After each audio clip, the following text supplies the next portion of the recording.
இப்போது புதிய அறிமுகம் ஆச்சி ஹோட்டல் சாம்பார் 50 கிராம் ரூபாய் 20 மட்டுமே. மின்னம்பலம் நேயர்களுக்கு வணக்கம். நான் விஷால் பொலிவர். இன்றைய நேர்காணலில் நம்மோடு இணைந்திருக்கிறார் அரசியல் விமர்சகர் மற்றும் முன்னாள் தாவேகா நிர்வாகி மணிகண்டன் வீராசாமி அவர்கள். வணக்கம் தோழர். வணக்கம் தோழர். சமீபத்தில் தாவேகாவோட 3ஆம் ஆண்டு தொடக்க விழா நடைபெற்றது. அதில் விஜய் அவர்கள் நிறைய விஷயங்கள் அதில் பேசியிருந்தாரு. முதல்ல இந்த 2 ஆண்டுகள் நிறைவடைந்தாங்க இல்லையா, இவர்களுடைய செயல்பாடுகளை ஒரு முன்னாள் நிர்வாகியை நீங்க எப்படி பாக்குறீங்க? இப்போ 2 ஆண்டுகள் இருந்தது பார்த்தீங்கன்னா கிட்டத்தட்ட 730 நாட்கள். ஒரு நாளைக்கு 24 மணி நேரம் நீங்கள் கணக்கு போட்டால் கூட கிட்டத்தட்ட 17,520 மணி நேரம் வந்திருக்கு. ஹானஸ்ட்டாக அவருக்கு அவ்வளோ நேரம் கிடச்சிருக்கு. அதை எவ்வளோ ஆக்டிவாக நம்ம ஒர்க் பண்ணணுன்றது அவர் சீர்தூக்கி பார்க்கணும். 2 போராட்டங்கள் தான் பண்ணியிருக்காரு. முதல்ல பார்த்தீங்கன்னா பரந்தூர் விமான நிலையத்துக்கு போனார். மக்களே போய் சந்திக்கவே இல்லை. அப்படியே அந்த வேனில் இருந்து அப்படியே பேசிட்டு போனாங்க. அனுமதி இல்லைன்னு சொல்லலாம். தடையை மீறி அவர் இறங்கி அந்த இடத்துல போயிருந்தா அது வேற மாதிரி களம் மாறிடும். அதுக்கப்புறம் என்ன சொன்னார்னா, 3 மாசத்துல இதுக்கு தீர்வு கிடைக்கலன்னா இந்த பரந்தூர் மக்களை அழிச்சிக்கிட்டு நான் செஞ்சார்டி கோட்டை முட்டுகையிடுவேன்னு சொன்னார். இந்த விஜய் சொல்றான், நோட் பண்ணி வச்சுங்கன்னு சொன்னார். அதுக்கப்புறம் அவர் பரந்தூர் பத்தி எங்கேயும் பேசவும் இல்லை. அந்த ப்ராசஸ் எதுவும் நடக்கல இல்லையா? இல்ல சொல்றேன், அவர் சொன்னதை சொல்றேன் நான். இன்னமும் அது நிலுவையில தான் இருக்கு. அது மத்திய அரசாங்கத்தோட ப்ராஜெக்ட். ஸோ அதனால தான் அவர் சைலண்டாக இருக்காருன்னு ஒரு மிகப்பெரிய ஒரு கேள்வி. தமிழக அரசாங்கம் ஒரு பார்ட் என்னன்னு பார்த்தீங்கன்னா, அவங்க கேட்குறாங்க, இந்த ப்ராஜெக்ட் பண்ண போகிறது கிளியரன்ஸ் வாங்கி அந்த நிலத்தை கையகப்படுத்தி கொடுக்குறது தான் அவங்களோட வேலை. ஸோ அது முடிஞ்சது. அதுக்கப்புறம் பார்த்தீங்கன்னா அஜித்குமார் காவல் மரணத்துக்கு எதிராக பேசினார். இப்போ பார்த்தீங்கன்னா இன்னைக்கு வந்திருக்கு அந்த நிகிதா தான் அந்த பணமே நகையே திருடு போல அப்படின்னு சொல்கிறாங்க. அப்போ அங்கே மிகப்பெரிய ஒரு அநீதி இழைக்கப்பட்டிருக்கு. அன்னைக்கு குரல் கொடுத்த விஜய் இன்னைக்கு குரல் கொடுக்கவே இல்லை. அந்த விஷயத்த அதோட மறந்து போறாங்கன்னு நான் சொல்ல வரேன். நான் அவரோட அரசியல் நிலைப்பாடை எப்படி சொல்றேன்னா, ஒரு விஷயத்த கையில் எடுக்கிறாரு, அதை விட்டுட்டு இன்னொரு விஷயத்துக்கு போறாரு. ஸோ அதுக்கு அடுத்த கட்டமா நகரவே இல்லை. ஏன்னா 77 லட்சம் உறுப்பினர்கள் நீக்கப்பட்டது கூட அவர் எந்த விதமான பதிலும் சொல்லலை. அன்னைக்கு 3ஆம் ஆண்டு விழா அன்னைக்கு பார்த்தீங்கன்னா மத்திய அரசாங்கம் பட்ஜெட் வெளியிட்டாங்க. தமிழக அரசாங்கத்தில் இத்தனைக்கும் பார்த்தீங்கன்னா அதிமுக கூட்டணியில் இருக்க டிடிவி அவர்களும் சரி, அன்புமணி ராமதாஸ் அவர்களும் அந்த பட்ஜெட் குறித்து அன்றைக்கி அவங்களோட கருத்துக்களை தெரிவிக்கிறாங்க, வருத்தங்களை தெரிவிக்கிறாங்க. தமிழகத்தை கூடுதல் நிதி ஒதுக்கி இருக்கணும், பாராபட்சமாக இருக்குன்னு சொல்லும்போது கூட அது குறித்து விஜய் பேசவே மாட்டார். அரசியலே நான் பேச மாட்டேன், ஆனால் என்னை பற்றி எல்லாரும் பேசணும்னு சொல்கிறது. அப்புறம் என்டிடிவி உங்களுக்கே தெரியும், என்டிடிவியில் எடுத்த அந்த பேட்டி ஒரு உலகத்திலே ஒரு ஒரு ஒரு ஒரு அரசியல் கட்சி தலைவர், நீங்கள் சினிமா ப்ராப்ளமாக கூட இருந்துட்டுங்க, ஆஃப் த கேமராவில் பேட்டி எடுத்தவங்களே வெளியில் பேட்டி கொடுக்கறதுன்றது எப்படின்னு தெரியல. இது எதுக்காக சொல்ல வரேன்னா, விஜய் அவர்களை குறை சொல்லணுன்றதுக்காக கிடையாது, கிடைக்கின்ற வாய்ப்புகள்லாம் தவற விடுகிறாரோன்னு நமக்கு ஒரு அச்சம் இருக்கு. இல்லை, இன்னொன்று இப்போ விஜய் தளத்துக்கே வரல, போராடவே இல்லை அப்படின்ற மாதிரி விமர்சனங்கள்லாம் வருது. பட் தாவேகா தரப்புலேருந்து சொல்கிற விஷயம் என்னன்னா, நாங்கள் இந்நேரத்துக்கு ஒரு 30 மாவட்டங்களுக்கு எங்கள் பிரச்சாரங்கள் முடிய வேண்டியது, ஆனால் திமுகவின் சதினால இப்போ எங்களால் போகக்கூட முடியல. தமிழ்நாடு அரசாங்கம் எஸ்ஓபி அப்படின்ற ஒரு விஷயத்த பண்ணுறாங்க. அதன் மூலமாக எங்களுக்கு 1 மாதத்துக்கு முன்னாடி பர்மிஷன் வாங்கணும் அப்படின்னு சொல்கிறாங்க. சொல்லி இவ்வளோ நெருக்கடிகள் இருக்குன்றத தாவேகா தரப்புலேருந்து சொல்கிறாங்களா? அது மறுக்க முடியுமா நம்ம? இப்போ இந்த எஸ்ஓபின்றது பார்த்தீங்கன்னா எதனால் வந்ததுன்னா, எல்லா அரசியல் கட்சிகளையும் கூப்பிட்டு கேட்குறாங்க. பொதுமக்களை யார் செஞ்சாலும் சரி, ஒரு அரசாங்கம் செஞ்சாலும் சரி, ஒரு தனிநபர் செய்தாலும், ஒரு கட்சி செய்தாலும், மக்களுக்கு அங்கே ஒரு துன்புறுத்தல் இருக்குது, மக்களுக்கு ஒரு இடர்பாடு இருக்குன்னா அதை களைய வேண்டியதான் ஒரு அரசாங்கத்தோட கடமை. அதுக்கு தான் பார்த்தீங்கன்னா இவ்வளோ பெரிய நீதிமன்றத்திலேருந்து காவல்துறையிலேருந்து எல்லாமே இருக்குது. எண்ட் ஆஃப் த டே மக்களுக்காக வேலை செய்கிறது தான். நீங்கள் ஒரு அரசியல் கட்சியாக நீங்கள் என்ன பொறுப்புணர்வோடு நடந்துக்கிட்டீங்கன்னு ஒன்று. இந்த எஸ்ஓபியில் எல்லாமே கிளியராக சொல்லியிருக்காங்க. நீங்கள் ஒரு நிகழ்ச்சி ஏற்பாடு பண்ணிட்டீங்கன்னா அந்த நிகழ்ச்சி ஏற்பாளர் தான் முழு பொறுப்புன்னு சொல்லிட்டாங்க. அதை எல்லா கட்சிகளும் வரவேற்பாங்க. தாவேகா தவிர காங்கிரஸ், பிஜேபி, அதிமுக, திமுக எல்லாருமே வரவேற்கிறாங்க. அதை எதிர்த்து கோர்ட்டுக்கு போகிறாங்க. யார் போகிறாங்கன்னா, அதை சொல்கிறேன்னா, இவங்களுக்கு கோர்ட்டுக்கு போகிறதுன்றதே ஒரு வியாதியாக போச்சு. எதுக்கு எடுத்தாலும் கோர்ட்டுக்கு போகிறேன். இல்லை, இங்கே தீர்வு கிடைக்கல, அதனால கோர்ட்டுக்கு. என்ன தீர்வுங்க? மக்களுக்காக வேலை செய்யுங்க. மக்கள் நீங்கள் ஒரு நிகழ்ச்சி ஏற்பாடெல்லாம் நீங்கள் தான் பொறுப்புன்னு சொல்கிறாங்க. எல்லா கட்சிகளும் ஏற்றுக்குது. அதிமுக ஏற்றுக்குதுங்க. அதை அதிமுக ஏற்றுக்கிறாங்க. எஸ்ஓபி கரெக்டு தான், நாங்கள் ஃபாலோ பண்ணுறோம். இப்போ நீங்கள் அந்த இடத்துல 10,000 மக்கள் கூடுறாங்கன்னா அந்த 10,000 மக்களை காக்க வேண்டியது பொறுப்பாளரோட கடமைன்னு சொல்லியிருக்காங்க. அதில் எல்லாருமே ஒத்துக்கிட்டு அதில் சைன் பண்ணுறாங்க. தாவேக்கா புறக்கணிக்குது, கோர்ட்டுக்கு போகிறாங்க. ஏன் புறக்கணிக்கிறீங்க? நீங்கள் கூடுகின்ற கூட்டம், உங்களை பார்க்க வர மக்கள், நீங்கள் தான் தண்ணீர் ஏற்பாடு பண்ணணும்னு சொல்கிறாங்க, நீங்கள் தான் ஆம்புலன்ஸ் ஏற்பாடு பண்ணணும், காவல்துறை உங்களுக்கு பாதுகாப்பு மட்டும்தான் கொடுப்பாங்க. இதெல்லாம் அரசாங்கம் தான் பண்ணணும்னு சொல்லிட்டு நீங்கள் சொல்ல முடியாது. நீங்கள் ஒருத்தர் தானே அப்படி சொல்லிட்டு இருக்கீங்க. அப்போ மக்களுக்கு அந்நியப்பட்டு தான் நீங்கள் வெளியில் நிற்கிறீங்க. குறைஞ்சபட்சம் நீங்கள் அதை வந்து அதில் என்ன இருக்குன்னு கூட நீங்கள் வந்து விவாதம் பண்ண தயாராக இல்லும் போது அப்படி நீங்கள் எப்படி மக்கள்கிட்ட நீங்கள் வந்து ஒரே நாளில் போயிட்டு திருப்பி நீங்கள் வந்து அனுமதி கேட்பீங்க, திருப்பி அந்த மாதிரி ஒரு விபத்து ஏற்பட்ட நீங்கள் என்ன சொல்லுவீங்க, நான் பொறுப்பே இல்லைன்னு தானே சொல்லுவீங்க. அதை நீதிமன்றம் வேடிக்கை பார்த்துட்டு இருக்குமா, இல்லை அரசாங்கம் வேடிக்கை பார்த்துட்டு இருக்குமா, சட்டம் வேடிக்கை பார்த்துட்டு இருக்குமா? இன்னொன்று, இப்போ தாவேக்கா வந்து களத்துக்கு வரல, நிறைய விஷயங்கள் நீங்களும் சொல்லியிருந்தீங்க சார். ஆனால் இங்கே கேள்வி என்னன்னா, தாவேக்கா தரப்புலேருந்து கிளைம் பண்ணுறது, சமீபத்தில் கூட சிடிஆர் நிர்மல்குமார் அவர்கள் பேசும்பொழுது ஒவ்வொரு குடும்பத்திலையுமே தாவேக்காவுடைய ஓட்டு இருக்குன்னு விஜயும் அதை சொல்லியிருந்தார். அதே போல கிட்டத்தட்ட 40% எங்களுக்கு வாக்குகள் இருக்குன்னு. பட் இதெல்லாம் ஒரு தாண்டி அவங்க கிளைம் பண்ணுற இன்னொரு விஷயம் என்ன அப்படின்னா, எங்ககிட்ட 1,30,00,000 உறுப்பினர்களே இருக்காங்க அப்படின்னு. ஸோ அது எப்படி பார்த்தாலுமே தாவேக்காவுக்கு ஒரு மிகப்பெரிய ஒரு ஆதரவு இங்கே இருக்கு அப்படின்றது தான் நம்ம காட்டுது. இல்லைங்க, அந்த ஆப் வந்து தயார் பண்ணதில் எனக்கு முக்கியமான ஒரு பங்கு இருக்கு. ஹார்ட்லி இன்னைக்கு வந்து பாத்தீங்கன்னா 25 லட்சம் உறுப்பினர்கள் தான் அதுல இருக்காங்க. இவங்க சொல்ற டேட்டா 1,40,00,000 எங்க இருக்காங்கன்னு தெரியும். 1,30,00,000 1,30,00,000 40,00,000 சொல்றாங்கல்ல. நீங்க அதுக்குள்ளேயே கூட போக வேணாம். நான் என்ன கேட்கறேன்னா, 1,30,00,000 பேர் இருக்காங்க, 1,40,00,000 பேர் இருக்காங்கன்னா அப்போ உங்களுக்கு எவ்வளவு பெரிய தொண்டர் பலம் இருக்கு? இல்ல, அது அவங்க சொல்றது என்னன்னா, அது வந்து ஓட்டர் ஐடி ஆத்தென்டிகேட்டடோட தான் வந்து நாங்க வந்து கொடுக்குறோம். அதான் சொல்றாங்கல்ல, நீங்க வந்து ஓட்டர் ஐடி மட்டும் தான் நீங்க போட்டு அது உள்ள போக முடியும். அந்த ப்ராசஸ் அப்படிதான் இருக்கு. நீங்க அந்த மாதிரி அவ்வளவு பெரிய கட்டமைப்பு இருக்குன்னே நீங்க வச்சுங்களேன். அந்த நபர்கள் நீங்க ஒன்றும் இல்லை, இன்னைக்கு செய்தி பார்த்தீங்கன்னா வந்து பனையூர் அலுவலகத்தை சுற்றி இருக்கிற அந்த குடியிருப்பு வாசிகள் வந்து பிரச்சனை பண்ணாங்க. என்ன சொல்றாங்கன்னா, சார் நாங்கள் இந்த இடத்துல வசிக்கவே முடியல எங்களால். எங்கள் வீட்டுக்கு முன்னாடி வந்து தினமும் வந்து கார் பைக்லாம் விட்டுறாங்க, உணவுகளை சாப்பிட்டு அந்த குப்பைகளை வந்து எங்கள் வீட்டு வாசல்லே போட்டுடுறாங்க. ஏன் இப்படி ஒரு அவல நிலை? நீங்கள் தமிழ்நாட்டையே மாற்ற போகிறேன்னு நீங்கள் சொல்கிறீங்கல்ல, உங்கள் கட்சி தொண்டர்கள் உங்களை பார்க்க தான் வராங்க. நீங்களே சொல்கிறீங்களா 1,40,00,000 உறுப்பினர் இருக்காங்க. இவங்களை கட்சி ஆஃபீஸ்க்குள்ளே வர்றதுக்கு முதல்ல அனுமதி இருக்கா? ஒரு மிகப்பெரிய ஒரு கேட்டு போட்டு வச்சுருங்க, அந்த கேட்டுக்கு வெளியில் தான் அவங்க நிற்கணும். கேட்டுக்குள்ளே யாரும் அனுமதியே கிடையாது. நீங்கள் ஒன்றும் இல்லைங்க, அண்ணா அறிவாலயம் போங்க, இதே வந்து அதிமுக ஆஃபீஸ் போங்க, பிஜேபி ஆஃபீஸ் போங்க, காங்கிரஸ் ஆஃபீஸ் போங்க. நீங்கள் அங்கே பார்க்கிங் ஃபெசிலிட்டி இருக்குது, அவங்க உட்காரலாம், உணவு அருந்தலாம், பேசலாம்.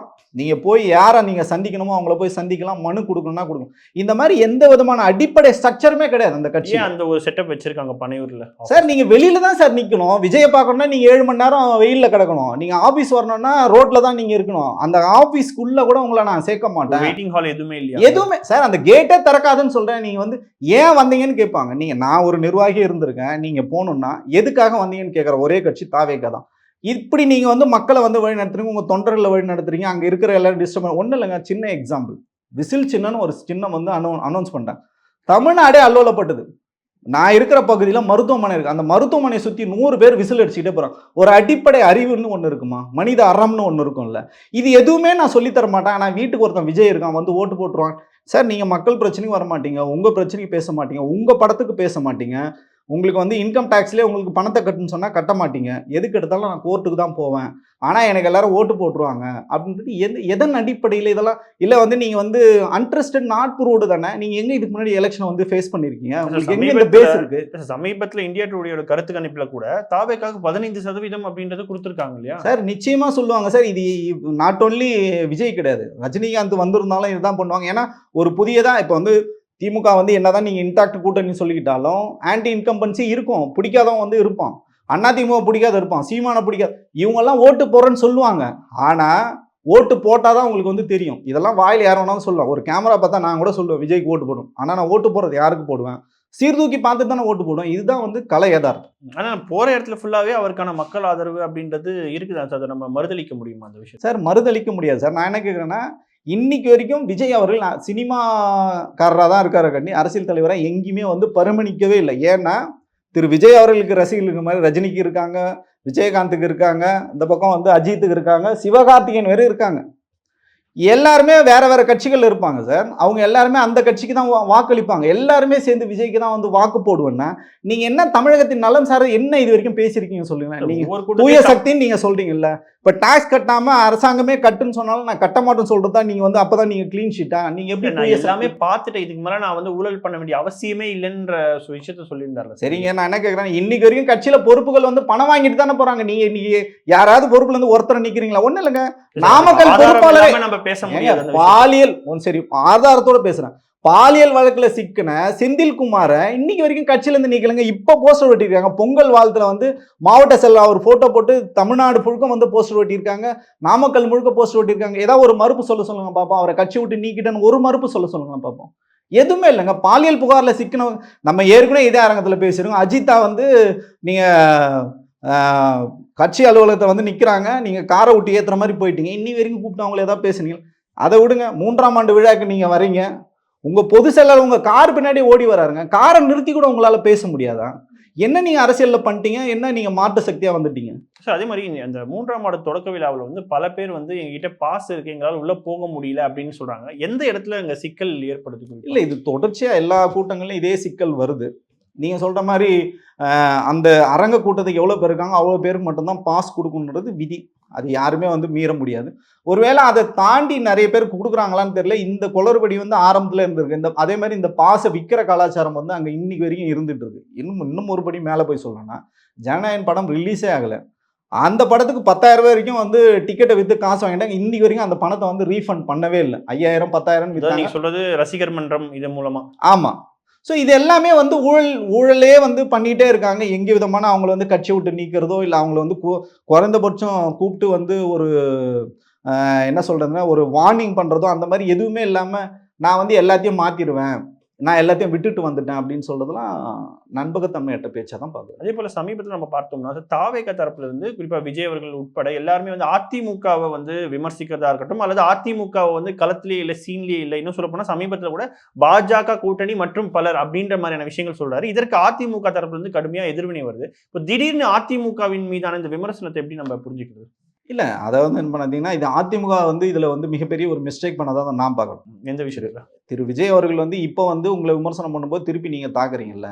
கரூர் சம்பவத்தில் வந்து அந்த விபத்தினை கூட நீங்கள் எடுத்துங்க. சட்டசபை வரைக்கும் யாரை நீங்கள் சப்போர்ட் பண்ணி பேசுனாங்கன்னா அதிமுக விஜய் அவர்களுக்கு சப்போர்ட் பண்ணி வந்து பேசுகிறாங்க. திமுக தான் வந்து தவறு எடுத்ததுன்னு வந்து சொல்லுவாங்க. அரசுன்ற அடிப்படையில் அவங்க சொன்னதா அரசுன்னு நீங்கள் சொன்னீங்கல்ல, அப்போ நீங்கள் இன்னைக்கு விஜய் விமர்சனம் பண்ணக்கூடாதுல்ல. இப்பயே விஜய் வந்து விமர்சனம் பண்ணீங்க. அன்னைக்கு செங்கோட்டையன் வந்து கட்சியில் போய் சேரும்போது நீங்கள் வந்து அம்மையார் ஜெயலலிதா சமாதிக்கு வரும்போது நீங்கள் தடுத்துருக்கணும்ல. அந்த மாதிரிலாம் நீங்கள் அப்போ என்ன நினச்சிங்க, கூட்டணிக்கு வருவாங்கன்னு சொல்லிட்டு அப்போ உங்களுக்கு ஒரு உள்நோக்கம் இருந்தது. இன்னைக்கு கூட்டணிக்கு வரமாட்டாங்கன்னு தெரிஞ்சதுக்கப்புறம் இன்னைக்கு விமர்சனம் பண்ணுறதை வந்து அரசியலாக தான் நம்ம பார்க்க வேண்டியிருக்கு. நான் என்ன சொல்றேன்னா, இன்னைக்கு வரமாட்டாங்கன்றது சமீபத்தில் தான் தெரிஞ்சுது அதிமுகவுக்குமே. ஏன்னா கடந்த ஒரு வருஷமாவே தாவேக தொடர்ந்து சொல்றது வந்து தாவேகாக்கும் திமுகவுக்கும் தான் போட்டி அப்படின்றாரு. ஆனா அப்பவே அவங்க யோசிக்காம இப்போதான் அவங்களுக்கு தெரிஞ்சிருக்கு அதிமுக. இல்ல, அவங்க கடைசி வரைக்கும் முயற்சி பண்ணிட்டே தானே இருந்தாங்க. வந்துருவாருன்னு சொல்லிட்டு போது இப்போ வந்து தாவேகாவும் ஏதோ சிக்னல் கொடுத்துக்கிட்டே இருந்துச்சு அதிமுக. ஆமா, இவங்க வந்து அந்த பக்கம் பேசிட்டு தானே இருந்தாங்க, எல்லா பக்கமும் வந்து பேசிட்டு தான் இருந்தாங்க. இப்போ என்னன்னா, பிஜேபியினோட நாலேஜ் இல்லாமல் தாவேக்கா உள்ள வந்து போக முடியாது. பிஜேபி சொல்றது என்னன்னா, நீங்க தனியாக நில்லுங்கன்றதான் அவங்க கொடுக்குற அசைன்மெண்ட். அதன் அசைன்மெண்ட் பிரகாரம் வந்து தாவேக்கா வந்து தனியாக நிற்கிறாங்க. இதுலயும் வந்து ஒரு உள்ள அர்த்தம் இருக்கு. நேரடியாக பிஜேபி வந்து விஜய் விமர்சிக்க முடியாதுன்றதுனால இவங்க வந்து விமர்சிக்கலாம். இது வந்து அரசியல தான் பார்க்க வேண்டியது. ஆனா இப்போ சமீபத்தில் நிதியமைச்சர் நிர்மலா சீதாராமன் சொல்றது வந்து விஜயினுடைய வருகை அப்படின்றது வந்து திமுகவுக்கு தான் மிகப்பெரிய ஒரு பாதிப்பு, எங்க கூட்டணிக்கு பாதிப்பு இல்லை, எங்க கூட்டணி ரொம்ப ஸ்ட்ராங்கா இருக்கு அப்படின்னு சொல்லியிருந்தாங்க. இது எப்படி பாக்குறீங்க? இப்போ நம்ம வந்து இதை எப்படி பார்க்கணும்னா, அண்ணா திமுக தலைமையில் ஒரு கூட்டணி அவங்க வந்து அமைச்சிட்டாங்க. திமுக தலைமையில் ஒரு கூட்டணி, அது 9 ஆண்டு காலமாக அது வந்து இருக்காங்க. அங்கே பல்வேறு நெருக்கடிகள் இருக்குது. காங்கிரஸ் வந்து நிறைய பிரச்சனைகள் செய்தாலும் அந்த கூட்டணி வந்து இன்டாக்டாக இருக்காங்க. இந்த பக்கம் பார்த்தீங்கன்னா தாவேக்கா பார்த்தீங்கன்னா முதல் மாநாட்டிலே அவர் வந்து சொன்னார் ஆட்சி அதிகாரத்தில் பங்கு தருவோம்னு சொன்னாங்க. யாருமே வந்து வரல. இப்போ பார்த்தீங்கன்னா அதிமுக வந்து விஜய் வந்து களத்திலே இல்லைன்னு சொன்னாலும் அவங்க களத்தில் தான் வேலை செஞ்சுட்டு இருக்காங்க. 200 தொகுதிகள் வந்து எடப்பாடி அவர்கள் வந்து சுற்றுப்பயணம் வந்து போய் முடிச்சிட்டாரு. திமுக கிட்டத்தட்ட எல்லா தொகுதியிலும் வந்து முடிச்சிட்டாங்க. இவங்க தொடர்ச்சியாக மாநாடுகள், மக்கள் சந்திப்பு, மக்கள் நலத்திட்டங்கள் வந்து இவங்க பண்ணிடுவாங்க. இந்த 2 கட்சிகளும் வந்து களத்தில் வந்து வேலை செய்கிறாங்க. இன்னைக்கு வரைக்கும் பார்த்தீங்கன்னா மாவட்ட செயலாளர் போட்டு முடிக்கல தாவேக்கால. இப்போ இன்னைக்கு வந்து விருப்ப மனு கொடுத்துட்டு இருக்காங்க. சார் பூத் லெவலுக்கு நிறைய ஆட்களை போட்டதான் அவங்க சொல்றாங்க. கிடையாது சார், நான் அந்த கட்சியில வந்து பயணப்பட்டிருக்கேன். எங்க பகுதியில எங்க வார்டுல ஒருத்தர் கூட கிடையாது சார். ஒரு பூத்துக்கே 30 பேர் நாங்க போட்டிருக்கோம். திமுக அதிமுக கிட்ட கூட இவ்வளோ இல்லை அப்படின்றத சொல்றாங்க சார். அதெல்லாம் வந்து லிஸ்ட்ல தான் இருக்கு, ஆளா கிடையாது. இப்போ என்கிட்ட லிஸ்ட் கேட்டா நான் 300 பேர் லிஸ்ட் கொடுப்பேன். அந்த 300 பேர்ல நீங்க 30 பேரை ஃபில்டர் பண்ணி சிஸ்டம்ல போட்டு வச்சால களத்துல யாரும் வேலை செய்யறாங்கன்னு பார்க்கணும். எஸ்ஐஆர்ல வந்து வேலை செஞ்சாங்க, எல்லா கட்சிகளும் வேலை செஞ்சாங்க. தாவேக்கா அங்க எங்கேயுமே களத்துல இல்லையே. இன்னைக்கு வந்து 3ஆம் ஆண்டு விழான்னு வந்து சொன்னாங்க. 3ஆம் ஆண்டு விழாவில் வந்து எங்கேயுமே ஒரு இடத்துல கூட கொடி ஏற்றினதோ, மற்றபடியாக தொண்டர்கள் வந்து எங்கேயுமே உற்சாகமாக எங்கேயுமே வெளியில் வந்து வேலை செஞ்சதோ அந்த மாதிரி எதுவுமே வந்து நம்ம வந்து பார்க்கவே முடியல. ஸோ களத்துக்கு வெளியில், ஏன்னா விஜயே களத்துக்குள்ளே வரலன்னும் போது தொண்டர்கள் வந்து களத்தில் வந்து வேலை செய்வாங்கன்னு சொல்லிட்டு நம்ம எதிர்பார்க்கறது வந்து வெறும் வந்து விளம்பரமாக தான் இருக்காங்கண்டி களத்தில் யாரும் இல்லை. Okay sir. இதே ஒரு கேள்வி என்னன்னா, இப்போ தாவேகா வந்து முதல்லயே அந்த ஆட்சியிலும் அதிகாரத்திலும் பங்குன்ற ஒரு விஷயத்தை அனௌன்ஸ் பண்ணியிருந்தாங்க. தற்பொழுது வரைக்குமே பெரிய அளவுக்கு யாரும் வந்து கூட்டணிக்கு வந்ததா தெரியல. அதே போல பெரிய பெரிய கட்சிகள்ல இருந்து முக்கியமான ஆட்கள்லாம் வருவாங்கன்னு சொன்னாங்க. இப்போ செங்கோட்டையன், ஜேசிடி பிரபாகர் இவங்கலாம் வந்திருந்தாங்க. பட் இருந்தாலுமே வந்து இந்த பெரிய கட்சிகள் கூட்டணிக்கு வராததுக்கான காரணம் என்னவா இருக்கு? இப்போ ஒரு கட்சின்னு பார்த்தீங்கன்னா, அது வந்து அதோட செயல் திட்டங்கள் தான் இங்க ரொம்ப முக்கியமா இருக்கு. இப்போ நீங்க வந்து திமுக இருக்கட்டும், அதிமுக இருக்கட்டும், காங்கிரஸா இருக்கட்டும், பிஜேபி இருக்கட்டும், அவங்க வந்து மக்கள் நலம் சார்ந்து வந்து இயங்குவாங்க. அவங்களுக்கு ஒரு அரசியல் புரிதல் இருக்கும். அரசியல் கருத்தரங்கம் நடக்கும். அரசியல் பத்தின விழிப்புணர்வு இருக்கும். மக்கள் போராட்டங்களை முன்னெடுப்பாங்க. இந்த மாதிரி ஒரு தொடர்ச்சியா ஒரு இயக்கங்கள் இருக்கும்போது மட்டும்தான் அந்த கட்சி வந்து வளர்ச்சியை நோக்கி போகும். இங்க பார்த்தீங்கன்னா, முழுக்க முழுக்க எந்த விதமான கொள்கைகளும் இல்லை. இன்னைக்கு வரைக்கும் தாவேக்காவோட கொள்கை என்னன்னு நமக்கு தெரியல. 5 கொள்கை தலைவர் வச்சாங்க. அதுக்கப்புறம் திருப்பி என்ன பண்ணாருன்னா, எம்ஜிஆர் ஆட் பண்ணார். அதுக்கப்புறம் அண்ணாவை ஆட் பண்ணார். இப்ப கடைசியில என்ன சொல்லிட்டாருன்னா, ஜெயலலிதா வந்து சொன்னாங்க. இப்போ கலைஞர் ஐயா வரைக்கும் என்னோட ரோல் மாடல் அப்படின்னு சொல்றாரு. ஸோ இப்படி நம்மளோட ஒரு நிலை இல்லாதப்போ நீங்க வந்து மாறி மாறி உங்களோட நிலைப்பாடு எடுக்கும்போது, அரசியல் கட்சி எதுக்காக உள்ள வருவாங்கன்னா, ஆட்சி அதிகார பங்கு நீங்க சொன்னப்போ வந்து முக்கியம் கிடையாது. அதை தாண்டி இவங்களோட கூட்டணி போட்டா நம்ம ஜெயிக்க முடியுமா களத்துல அப்படின்றதான் வந்து பார்ப்பாங்க. அந்த மாதிரி ஒரு கட்டமைப்பு களத்துல இல்லாதனால யாரும் வந்து வர்றதுக்கு தயாரா இல்லை. இப்போ வரைக்கும் யாருமே வந்ததில்ல. இந்த எலெக்ஷன்ல பார்த்தீங்கன்னா, விஜய் அவர்கள் வந்து தனித்து தான் வந்து களங்காண போறார கண்டி. இப்போ போட்டியே பார்த்தீங்கன்னா, இப்போ நீங்க சொன்ன கேள்விக்கு வந்து அம்மையார் நிர்மலா சீதாராமன் வந்து சொன்னார்ல, அவர் வந்து இப்போ எல்லாரும் பார்த்துப்பாரு. அவரை பார்த்து யாருமே இல்லை. திமுகவோ, அதிமுகவோ, காங்கிரஸோ, பிஜேபி யாருமே வந்து பயப்படவே இல்லை. அவங்கவுங்க வேலையை அவங்கவுங்க செஞ்சுட்டு இருக்காங்க. உண்மையா அந்த மாதிரி களத்துல வேலை செஞ்சாங்கன்னா இவங்களுக்கான வாய்ப்பு இருக்கு. அந்த வாய்ப்புகளை நோக்கி இவங்க நகரவே இல்லை. சார், குறைந்தபட்சம் ஒரு 10% ஓட்டை பிரிச்சாலுமே அது யாருக்கோ ஒருத்தவங்களுக்கு பாதிப்பு வரும் தானே சார். அந்த 10% வாக்கு நீங்க எப்படி பார்க்கணும்னா, இப்போ ஏற்கனவே பார்த்தீங்கன்னா 70லேருந்து 72% தான் வாக்கு வந்து போலிங் ஆயிருக்கு. ஒருவேளை அந்த வாக்களிக்க விருப்பம் இல்லாதவர்கள் இல்லை வாக்களிக்க வராதவர்கள் வேணா விஜய்க்காக வாக்களிக்க வரலாம். அந்த அந்த வாக்கு வந்து இங்க எந்த விதமான உங்களுக்கு வந்து பெருசா வந்து எந்த விதமான இம்பாக்ட், எந்த விதமான டிஸ்டர்பன்ஸோ பண்ண போறதா நம்ம நினைக்கலாம். பர்சன்டேஜ் வைஸ் நிச்சயமா மாறும். இப்போ 72லேருந்து 82% போகுதுன்னு வச்சுங்களேன். அந்த 10% எங்க இருந்து வரும் உங்களுக்கு? புதியதா வரவங்க வந்து விஜய்க்கு வாக்களிக்கலாம். அவரோட ரசிகர்கள் மித்த பிற கட்சிகள் இருந்து போகலாம். மெயினா அவங்க போறது பார்த்தீங்கன்னா, இப்போ செங்கோட்டையன் மாதிரி நிறைய ஆட்கள் வந்து அதிமுக வந்தாங்க.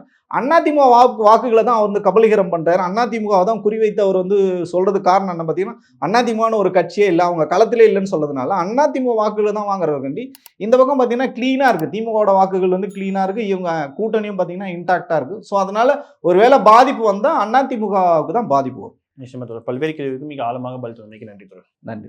இப்போது புதிய அறிமுகம் ஆச்சி ஹோட்டல் சாம்பார் 50 கிராம் ரூபாய் 20 மட்டுமே. மின்னம்பலம்.com தமிழின் முதல் மொபைல் பத்திரிகை.